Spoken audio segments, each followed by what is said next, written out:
Baiklah. Assalamualaikum warahmatullahi wabarakatuh. Pertama-tama perkenalkan, nama saya Garin Rifki Primanta Priyazeno dengan NIM 09011128212601. Di sini saya akan mempresentasikan dan menjelaskan perbandingan antara media transmisi sinyal dengan media transmisi digital. Sebelum saya memperlihatkan perbandingannya, pertama-tama kita harus mengenali dulu apa itu media transmisi.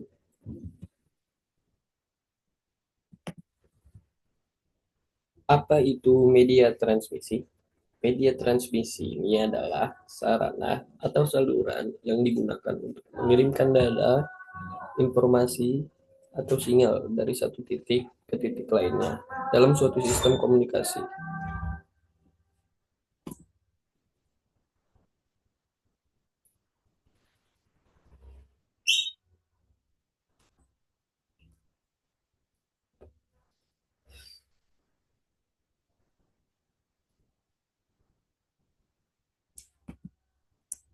Media ini dapat berupa fisik seperti kabel atau nirkabel, seperti kalau fisiknya itu seperti kabel, kalau nirkabel itu seperti gelombang radio dan berfungsi sebagai penghubung antara pengirim dan penerima dalam proses komunikasinya. Selanjutnya, ada fungsi media transmisi. Fungsi dari media transmisi ini ada 8. Yang pertama itu ada pengiriman data. Fungsi utama dari media transmisi ini adalah untuk mengirimkan data atau informasi dari satu titik ke titik lainnya untuk mencakup pengiriman suara, video, dan data digital. Yang kedua itu ada konektivitas, yang dimana media transmisi ini menyediakan konektivitas antara perangkat seperti komputer, terus ada server dan perangkat jaringan lainnya, sehingga memungkinkan komunikasi dan pertukaran informasi. Yang ketiga itu ada kecepatan dan bandwidth, yang dimana media transmisi ini mempengaruhi kecepatan transfer data dan kapasitas bandwidth. Beberapa media seperti serat optik dapat mendukung kecepatan tinggi dan kapasitas besar, sementara yang lain seperti kabel tembaga mungkin memiliki batasan tertentu. Yang keempat itu ada kualitas sinyal, yang dimana media transmisi ini berperan dalam menentukan kualitas sinyal yang diterima. Faktor-faktor seperti interferensi, kehilangan sinyal, dan distorsi dapat mempengaruhi kualitas komunikasi.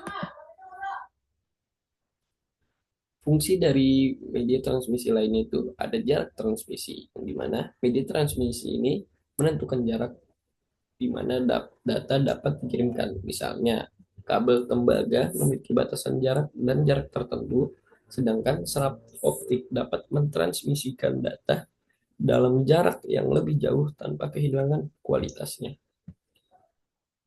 Selanjutnya itu ada keamanan, yang dimana media transmisi ini menawarkan tingkat keamanan yang lebih tinggi dibandingkan dengan yang lain. Misalnya, komunikasi melalui kabel fisik cenderung lebih aman dibandingkan dengan komunikasi nirkabel yang rentan terhadap penyadapan. Selanjutnya itu ada fleksibilitas dan mobilitas, yang dimana media nirkabel memberikan fleksibilitas dan mobilitas yang lebih besar, memungkinkan perangkat untuk terhubung tanpa batasan fisik, yang sangat penting dalam lingkungan yang dinamis. Selanjutnya itu ada penghematan biaya, yang dimana pemilihan media transmisi yang tepat dapat membantu mengurangi biaya infrastruktur dan pemeliharaan, terutama dalam jaringan yang besar. Next, ada media transmisi analog. Transmisi analog adalah metode pengiriman sinyal yang menggunakan variasi kontinu dalam amplitudo, frekuensi, ataupun fase untuk mewakili informasi. Sinyal analog dapat berupa gelombang suara, gelombang radio, dan sinyal video. Ini adalah gambar bagaimana sinyal analog bekerja atau transmisi media transmisi analog.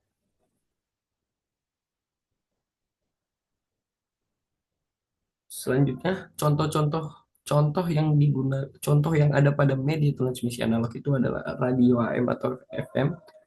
Biasanya menggunakan variasi amplitudo itu untuk AM, dan kalau pada frekuensi itu FM, digunakan untuk mentransmisikan suara.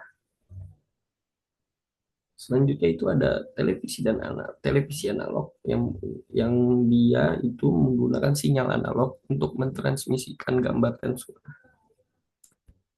Selanjutnya itu ada karakteristik. Misalnya, karakteristik media transmisi analog itu sinyal analog ini lebih rentan terhadap gangguan dan noise yang dapat mempengaruhi kualitas transmisi. Yang kedua itu ada kualitas sinyal. Kualitas sinyal dapat menurun seiring dengan jarak dan interferensi.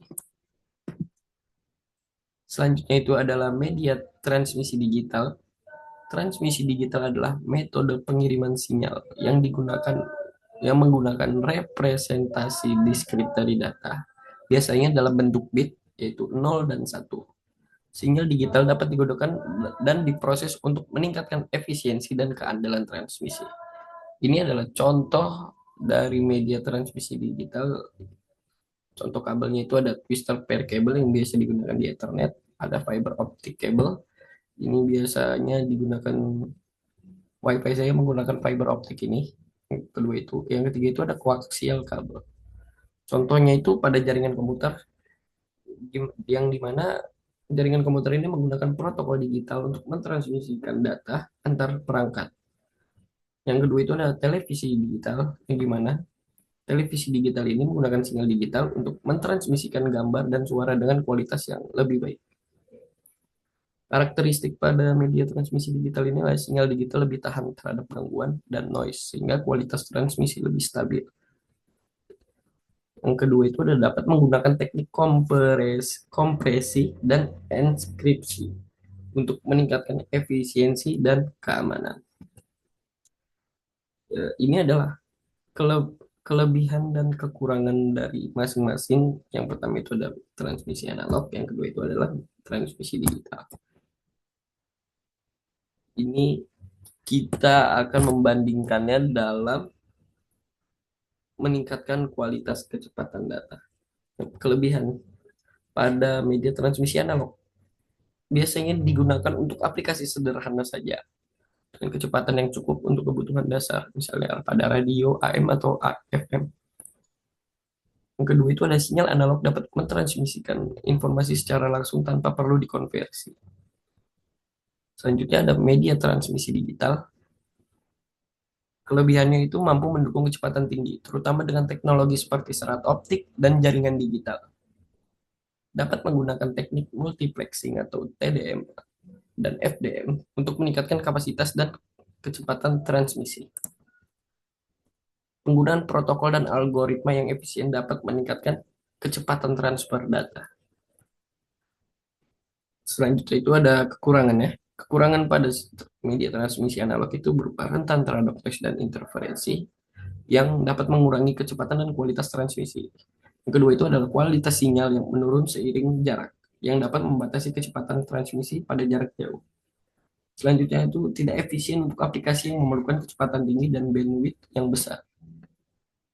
Untuk kekurangan pada media transmisi digital, yang pertama itu memerlukan perangkat keras dan perangkat lunak yang lebih kompleks untuk mencapai kecepatan tinggi. Yang kedua itu meskipun lebih cepat, kecepatan dapat terpengaruh oleh latensi dan pengolahan data yang diperlukan.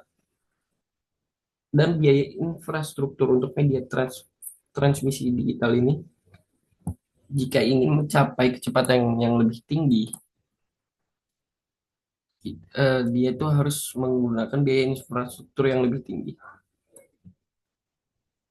Kesimpulan dari perbandingan antara media transmisi analog dengan digital adalah media transmisi digital ini secara signifikan lebih unggul dalam hal kecepatan dan efisiensi dibandingkan dengan media transmisi analog.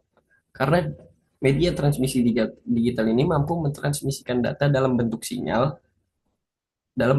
diskrit yang lebih tahan terhadap gangguan dan noise, serta dapat memanfaatkan teknologi modern seperti serat optik dan teknik multiplexing untuk meningkatkan kapasitas dan kecepatan transfer data.